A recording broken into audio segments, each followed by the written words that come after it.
Naglabas siya ng itak. Umabot ako ng ganitong edad, wala akong kaaway. Pangatlong beses na daw siyang binubuli nang wala siyang kalaban-laban. Hi guys! Ang tagal kong hindi nag-vlog dahil meron kaming kinakaharap na problema dito sa lugar namin, dito sa kapitbahay namin. Ikukwento ko lahat sa inyo. And ilalabas ko lahat ng nararamdaman ko. Last November 26, nakaaway na naman ang asawa ko yung kapitbahay namin. Actually, 3 beses na silang nagkaalitan. 3 beses na silang hindi nagkaintindihan, nag-away sila. Pangatlong beses na ngayon.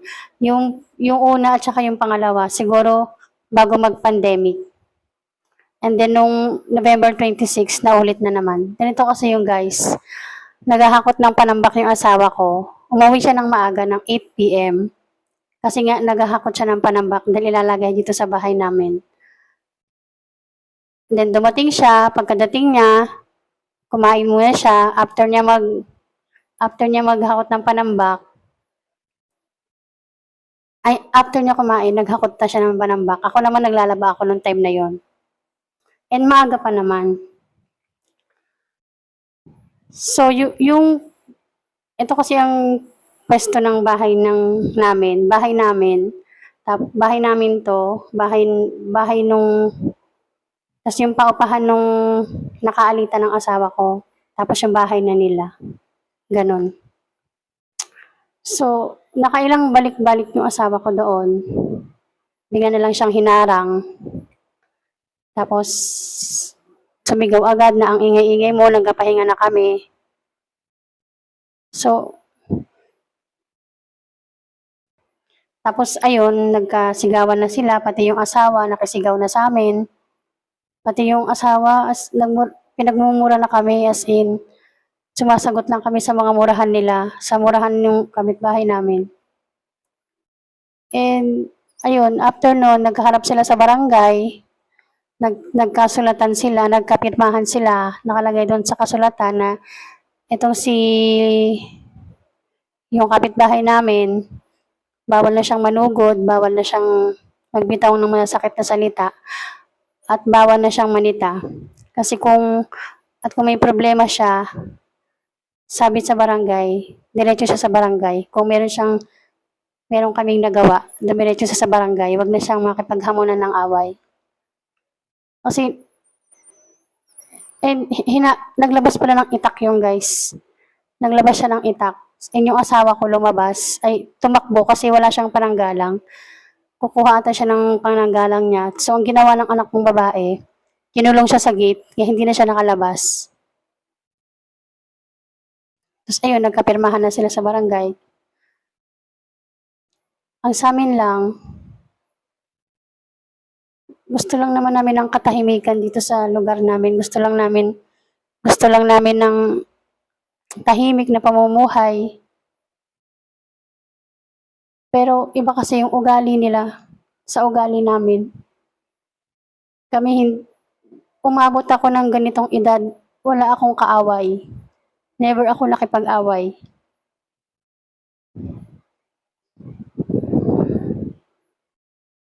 So ngayon guys, kahit nagkapirmahan na sila sa barangay, may takot pa rin ako.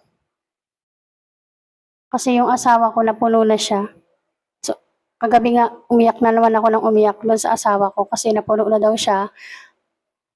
Gusto niya na daw magsampa ng demanda pero pinigilan ko lang siya. Sabi ko wag na kasi maaabala lang tayo at saka basta hindi pa pwede. Hindi siya pwedeng magsampa ng demanda. Kaya ayun, napakiusapan ko yung asawa ko na wag na siyang magsampa ng demanda. Pero ang sabi niya, last na daw yan. Pag naulit pa, magsasampa na daw siya ng demanda. Ang sa akin lang, natatakot na akong dumaan dun sa tapat nila. Kasi feeling ko, pag magkamali kami, magsasalpukan na naman. Natatakot ako, hindi ako sanay makipag-away. ilang araw na akong ilang araw na akong walang tulog, kakaisip niyan. Sa trabaho, lagi akong tulala kasi feeling ko hindi na kami safe sa bahay na 'to, sa lugar na 'to. Sana sana tumigil na sila.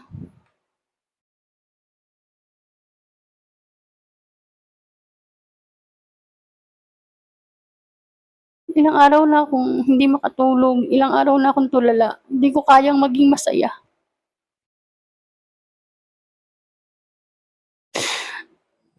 Gusto ko lang naman ng tahimik, gusto ko lang ng tahimik na pamumuhay.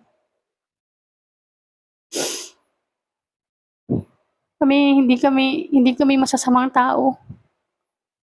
Ayoko na lang magsalita tungkol sa kanila.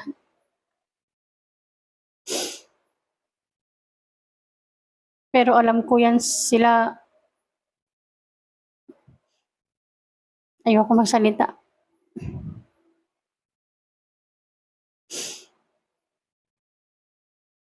Ayoko sana 'tong i-share dito sa YouTube ko dahil sino ba naman ako, 'di ba? O hindi naman sino bang magkaka-interest na pakinggan ako kasi hindi naman ako kilala.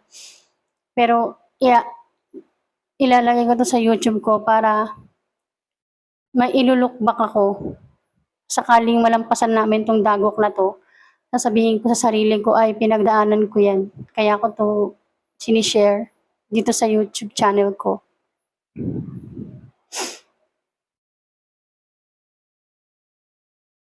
Kagabi nga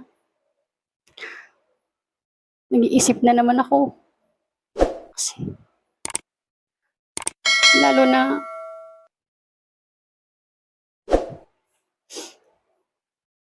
hindi namin sila kilala.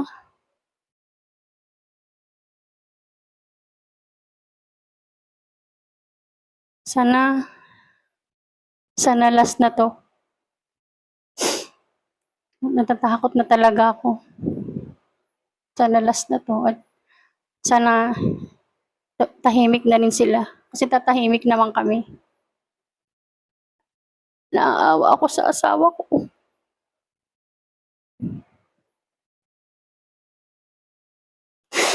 Naiintindihan ko rin yung asawa ko, kasi sa pangatlong beses na parang hindi niya na matanggap na pangatlong beses na daw siyang binubuli nang wala siyang kalaban-laban.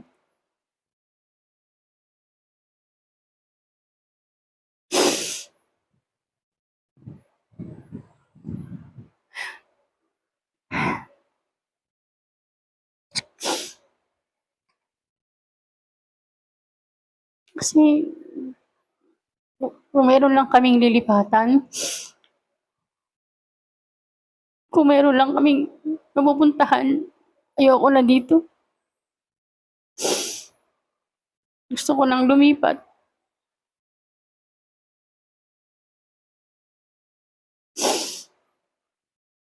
Gusto ko lang gusto ko lang safe yung pamilya ko.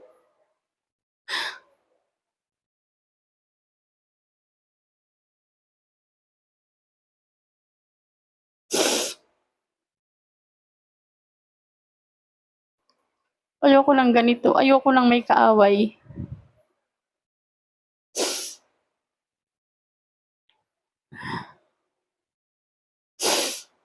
Sabi ng asawa ko ayaw niya ng may kaaway, pero siya daw yung inaaway. Kasi hinto naman siya nung gabi na yun kung curfew na. Pero sinugod siya, pinagsisigawan, pinagmumura, pati yung asawa, pinagmumura siya. Hindi ko na nga nilabas yung video.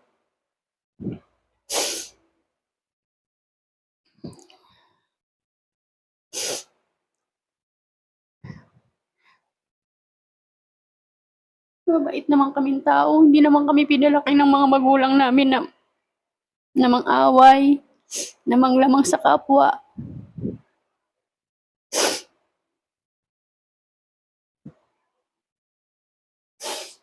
Feeling ko tuloy, pag nasa labas kami, feeling ko hindi na kami safe.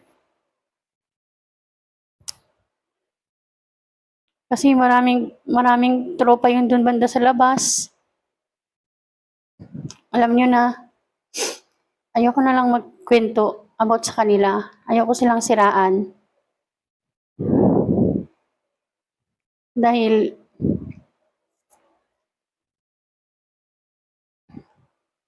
ayoko magsalita.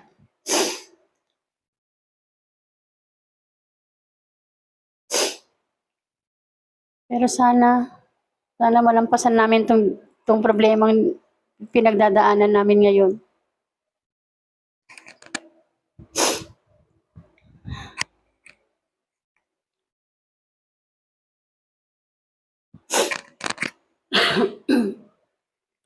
Kung ano man yung pinagdadaanan namin ngayon, sana malampasan namin. Dahil gusto ko lang maging masaya. Kaya nga nag-YouTube na lang ako kahit alam kong ilan lang ang nanonood sa akin. Pero salamat pa rin. Dahil gusto ko i-memory lahat ng mga nangyayari sa amin. Gusto ko lagi lang masaya.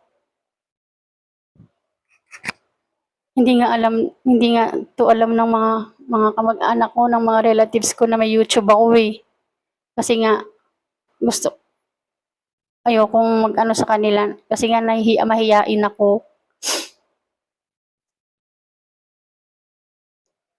Siguro ipapaalam ko na lang sa kanila pag sa awa na Diyos monetize na ako, pero okay lang kahit matagal. Basta gusto ko lang laging masaya ng YouTube ko. Pero I swear guys, hindi kami ang nangunguna ng away. Sa 3 alitan nila na nangyari, sila lagi yung nangunguna. Sila lagi yung nanunugod kasi dinadaan nila sa dahas. Naglalabas agad ng itak, kung ano-ano. Pero kami wala kaming nilalabas. Hindi namin ginawa yun. Sana tumigil na. Ito na lang sana yung pamasko sa akin ng Diyos, yung maging mapayapa kami dito. Dahil hindi naman kami masasamang tao.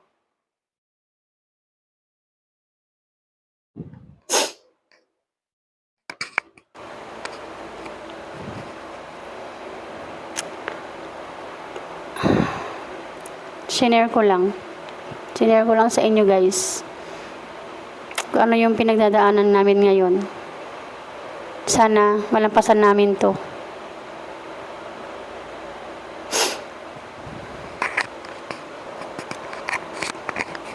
Ayaw namin lumaban dahil ayaw namin ng gulo. Kaya sana tigilan na rin kami. Dahil hindi kami ang naghahanap ng gulo.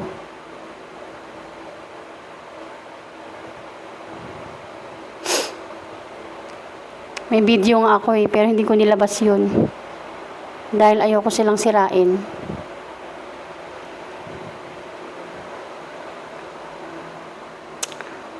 So hanggang dito na lang guys. Update ko kayo sa susunod. Maraming salamat. Guys, ito nga pala yung panambak na hinakot ng asawa ko. Ayan. Puro lupa na lang yung inaapakan namin. Kasi nga, wala pa kaming budget pang semento dyan.